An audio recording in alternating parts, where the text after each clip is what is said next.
Just so when start your story whenever you're ready. Cool. What's up? My name is Charles Knobloch, and this is my story of how I got to where I am today. Now, I would say almost a year ago, May 13th. No, 2 years ago, May 13th, I came out to Oregon, Coos Bay, Oregon, for a girl that I was crazy about back home. And I come out here and the West Coast changes people, and I got there and me and her just didn't click, man. And so after 2 days, I was kicked out of her place.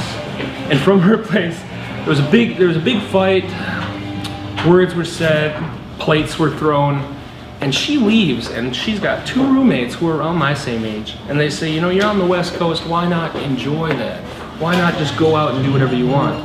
And so I do that, but equipped with a duffel bag, a potato, a cardboard suitcase from like, I don't know if it was the 30s or the 40s, but I got it from a friend of mine just because I thought it was cool.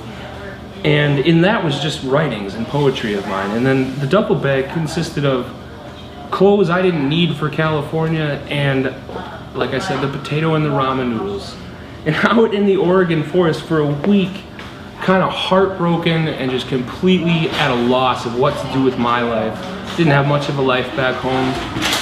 Kind of a rude awakening out here. And while I'm in the forest for like a week and a half, I'm eating the tips of ferns. There was a point where I ate a bug.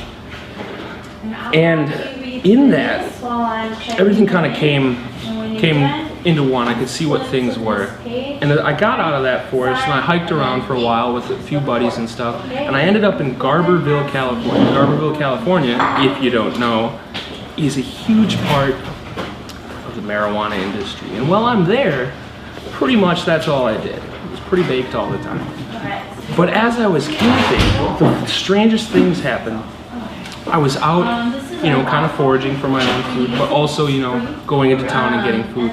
One night, I got the idea that I want to eat some fish. I'm on the Eel River, the salmon are running through. I want to eat some fish, and I have, you know, equipped with a buck knife and a stick. I'm like, oh, I'm gonna sharpen this stick. I'm gonna spear myself a fish today.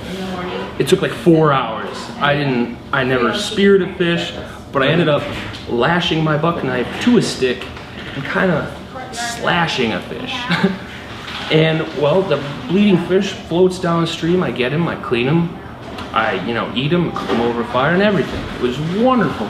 Go to sleep in my tent, all propped up, feeling good. Smoke a joint to myself, you know, call home, talk to dad and stuff. And while I'm talking to my dad back home, I'm like, oh, I hear something outside my tent. And I unzip my tent, and right there, like inches away from my face, black bear. And he huffs at me. He's got the fish guts on his face that I didn't clean him up. I left him just right outside. And he breathes and his snot gets on my face. And instead of like panicking, I looked at the bear, and like as I would to like somebody walking down the street, I was like, what's up? What's up? And he stares at me for like 30 seconds, no joke, just staring, me and the bear, just staring. And I didn't know what to do, so I obviously still have my joint, my lighter, and I'm like, blow a hit out at the bear, no joke, and then zip the tent back up and act like nothing ever happened. And the bear, he left. He left. I'm sure you had a good night. Mm-hmm. But after that, I'm not scared of anything out here, like nothing, camping and stuff, not scared. I felt that bear's, I could smell what he ate. Wow. So that's my bear story. That's all right. Well done. Good one, man. Nice. Awesome.